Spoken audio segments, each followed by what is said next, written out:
Welcome to Education Scholars Conversations. I'm your host, Jeff Yan. In this episode, you will hear part one of my conversation with David Hubert, Associate Provost for Learning Advancement at Salt Lake Community College. More links and information about today's conversation can be found on Education's Twitter, Facebook, and Instagram. Full episodes of Education Scholars Conversations can be found on YouTube or your favorite podcast app. Welcome to Education Scholars Conversations. I'm your host, Jeff Yan. My guest today is David Hubert, Associate Provost for Learning Advancement at Salt Lake Community College. Welcome, David. Hi, Jeff. How are you, my friend? I'm doing well this morning. How are you? Good. We haven't seen each other in person since before COVID. Yeah. And before that, I felt like that we would see each other a couple times a year just because of all the conferences that we frequented. Exactly. Yeah. It's a strange world. I've been meeting people this fall that I haven't seen in several years, and they work, in the same building that I'm in. Right. So David, I feel like there's going to be a lot that we can talk about. There's a lot to cover because you have done so much. I'm thinking a little bit about, first of all, for those who don't know David, David, when did we meet? We probably met in the 2010, something like that. Yeah, probably about then. We probably met. I'm sure that we met at conferences, even like certainly beginning of ABLE, right? The beginning of ABLE, and also the grant that LaGuardia Community College worked on. Yeah. Okay. So I almost forgot about that. Oh my God, that's ancient history.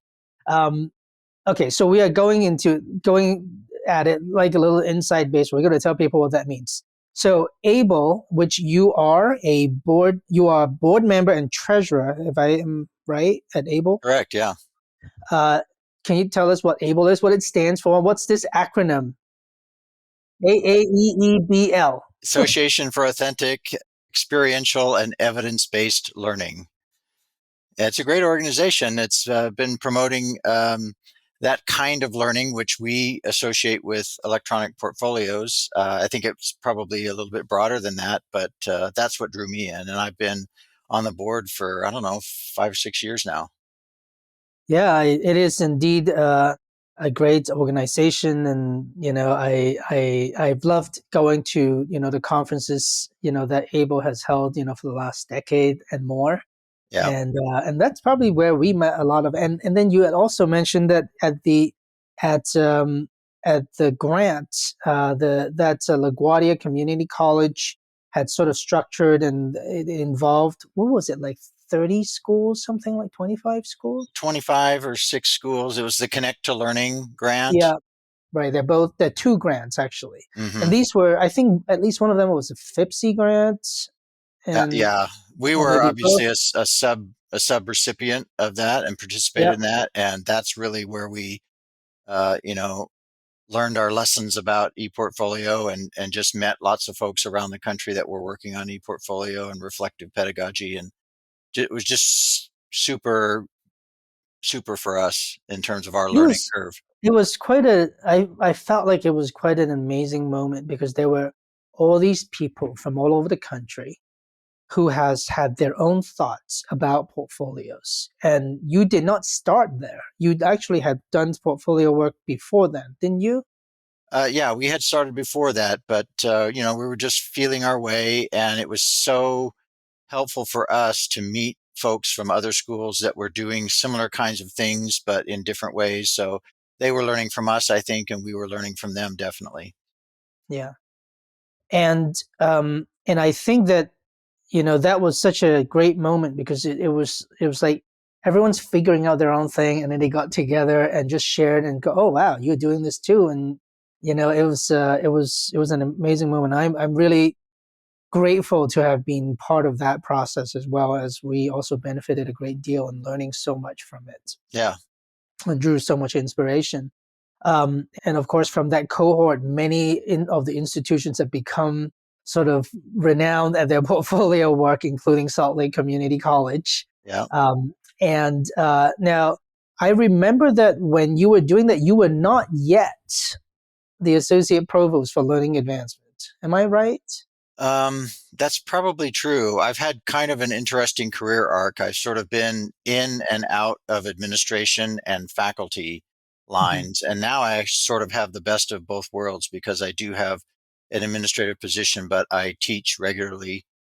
In fact, I'll be starting next week with my first live class in, I don't know, 4.5 years. So It's I'm like excited riding a about bike. that. Yeah, yeah, I won't forget. But that's exciting, and I could see that you have really struck a great balance, having gone into this the your provost associate provost position, that you've been able to just get so much done. And I've been amazed at the type of advancement that Salt Lake Community College has made over the last few years. um, One of the things that I've really tried to do with my position is practice what I preach, right? So I'm responsible for e-portfolios, and I use e-portfolios both professionally and personally. I'm responsible for leading our high impact practices efforts, and I've been involved in study abroad, in learning communities, in service learning. And now this semester, I've designed my first writing intensive course, and I'm looking forward to offering that. And it just helps with my credibility when I'm talking with faculty and promoting these kinds of practices, and it really helps me connect with colleagues around the country. yeah. Well, certainly the authenticity and the sort of, to me, has always been, talking to you, it's always been sort of like no BS. It's always very sort of rooted with, look, these are like common sense stuff. You always make it sound like it's common sense stuff. This is what a student would like. This is how I think I can get through to them, and let's do it. But it is, yeah. Yeah. And so I love that. I wanted to dig a little deeper because it feels like that I need to learn a little bit more about like how David Hubert comes to be, like who you are.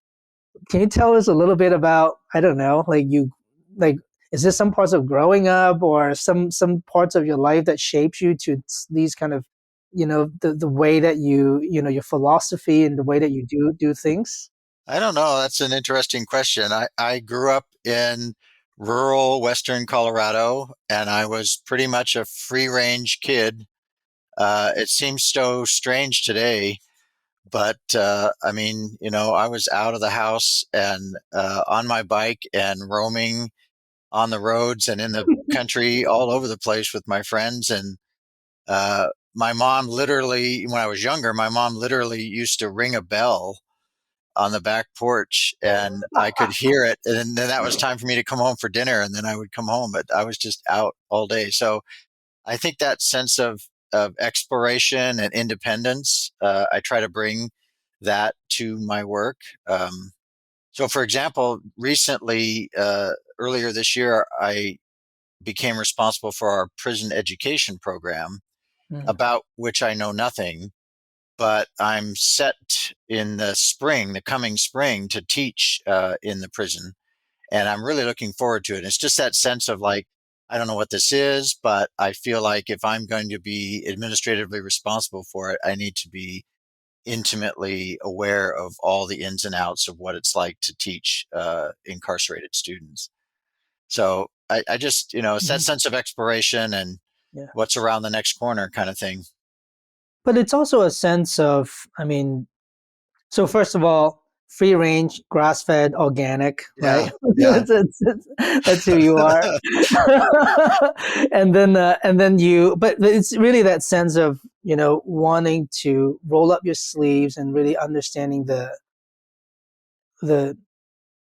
like empathically what your students are doing, and what are they thinking about, how are they feeling, and trying to make that connection. And I Yeah. think that that's huge, right? Because it's not a given. Like, I think we can agree that it's not a given. Many professors, um, and I'm, sorry to say that, especially in non-community college, professors like to go into the classroom and go, "This is how I do things. This is why you're here. You want to do things my way." You tend to have the complete opposite sort of approach, don't you?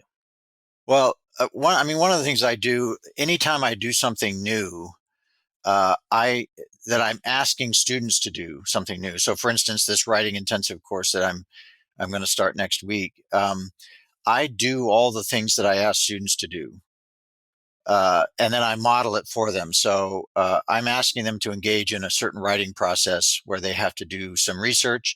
I'm going to be modeling the research that I'm doing on a similar project that they're going to be doing, and then outlining their projects. I'm going to be showing them how I outline a writing project, and then drafting and editing. So I'm showing them the kinds of editing feedback I got when I was writing my open educational resource textbook a couple years ago.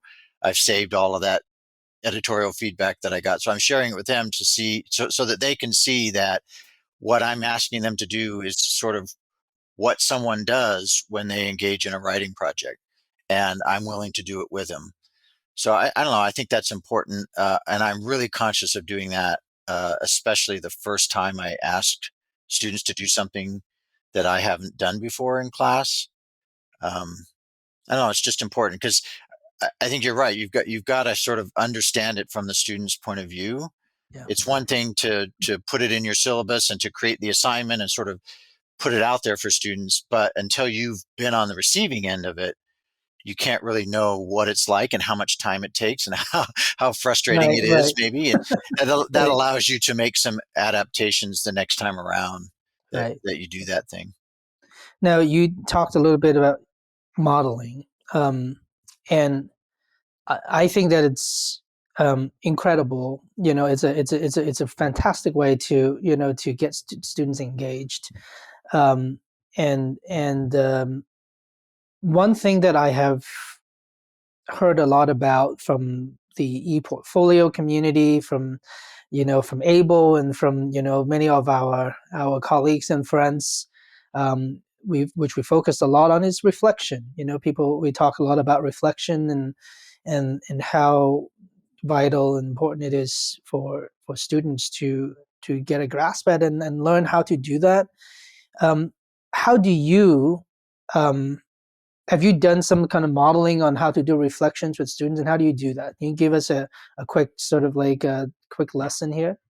Yeah. So this is another example of modeling, but a number of years ago when I led a study abroad trip to London, and we were relatively new in the e-portfolio process. I was having students create a portfolio specific to that experience. So we were there for 3 weeks and using the city as our classroom, and I was asking them to go to places and learn things and reflect on what they are learning. And I decided to do it myself in that vein, and that was very helpful. And I still use those reflections with my students now. I share some of those reflections with them. And I've even sort of printed them up and annotated them. Say, here's what I'm doing here. I'm sort of setting context here. And look, in this paragraph, I'm challenging my own assumptions about what I was going to experience before I showed up at, let's say, the Imperial War Museum's Holocaust Hmm. Hmm. exhibit. Um, and so there's certain key moves that you want students to do in reflection. It's not just about sort of emoting, it's about metacognition and thinking about your own thinking, challenging your own assumptions. And so it's good to be able to have examples in which you have done that yourself and you can point out to students. It's pretty easy because students don't come out of high school with a lot of experience in reflection Right, of the kind that we're hoping that they'll engage in higher education, I think. right. So I think the example you just gave is brilliant, because I I, I think we've both seen a lot of reflections, and the ones that don't quite work for me are always the ones that said I learned a lot, Yeah. and they basically take whatever the buzzword that your class is about, and just basically add, I have now really known how to use this in my life. I mean, they are the right things to say in many ways, but it really doesn't have any substance. Yeah. And by you specifically saying, I went to this location, this site, I made an assumption about X, and it turns out I was wrong. That completely changed the tone of what a reflection looks like. Then someone can look at that and say, oh, wait, I don't need to just say, because a different person could have actually just say the same thing, but in a very generalized way by saying, I've learned to not, I've learned to challenge my own assumptions. Yeah. Because you kept talking about it in class, right? And then you go, well, don't, like really try to experience it and do this. And if they only said that, that's not enough. It has to be substantial, right? It has to be, oh no, I went and I assumed that people in Britain all does this. And it turns out that that's not the case at all. I was totally stereotyping this. As it turns out, it's very nuanced. I looked at it this way, and that other way. And I really enjoy this part of the culture now, right? Yeah. That's Yeah. a So, really different kind of reflection. yeah. So when I talk about reflection with students, I use, words like metacognition, but frankly, a lot of them don't really understand what you're saying. So Right.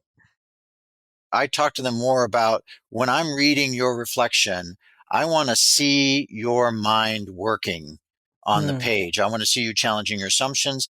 I want to see the light bulb going off. I want to see the connections that you're making. So be patient with yourself as you write and be a little bit vulnerable because you're exposing sort of the inner workings of your thought processes.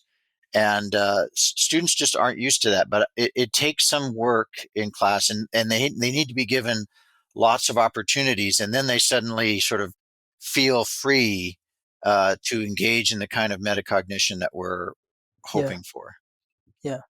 All right. So let's talk about something else as well. You have been really at this point considered a real pioneer on ePortfolio. I know that you're going to be very humble and but I wanted to point out that you've been a keynote presenter. You have been you've held many workshops across at many of the most prestigious conferences and locations. And you are aside from being so involved and impactful at Able, you also have been contributing a great deal at AAC&U. Yeah, What's AAC&U's new name? Because they changed it. I know. I got Oh, used to the Association of American Colleges and Universities, and now it's the yeah, it's American the American Association. Association, right? So I'll Of have to get College used to and that. yeah, yeah. So you've been a faculty member on many of the institutes. I think you've been in many of the summer institutes, and now most recently in also the Institute of ePortfolio. Am I Hmm. right? Yeah. So you're a well sought after person on ePortfolios. Um, what do you think? Um, what are some of those pieces of having run an e-portfolio program successfully at a pretty good large scale at Salt Lake Community College? What are some of the highlights that made you most proud, and what are some things that you feel like other people can, that you felt like that you've done well and other people can learn from?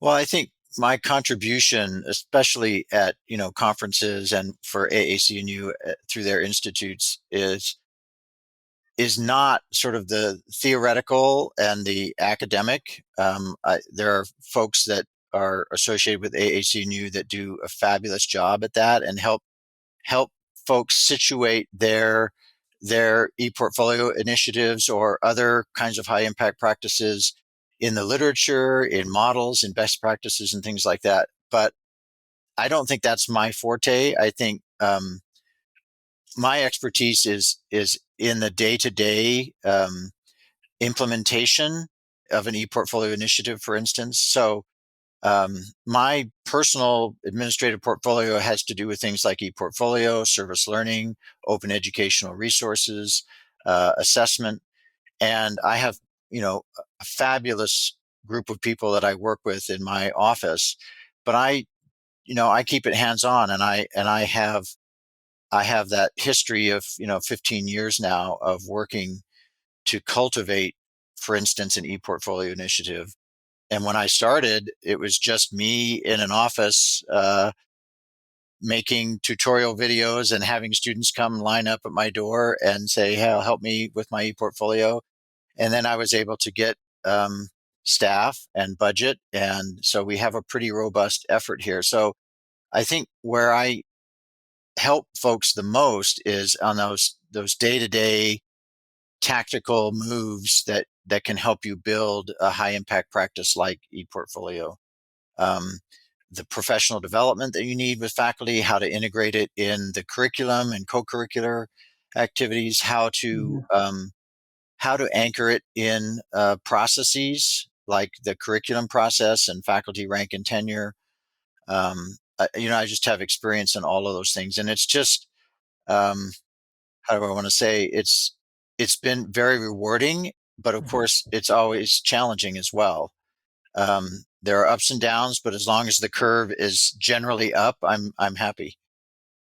Well, it does take someone who has that keen sense of exploration and taking on new challenges and new things, right? Because many people don't want to get into so many different areas. I mean, any of those things that you talked about, service learning, OER, portfolios, promotion and tenure, etc., that could have been someone's entire career, and you just sort of took on all of them and sort Well, of not all at once, Jeff, but yeah, well, I one sort of after the other, you just kind of did them. Yeah.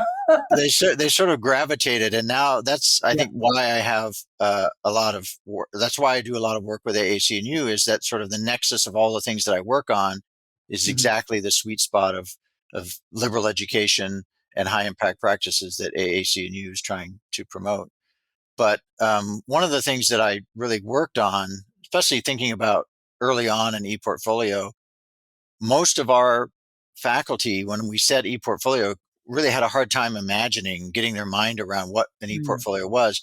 And there were some examples that we could show, and we really credit LaGuardia Community College because they were several years ahead of us.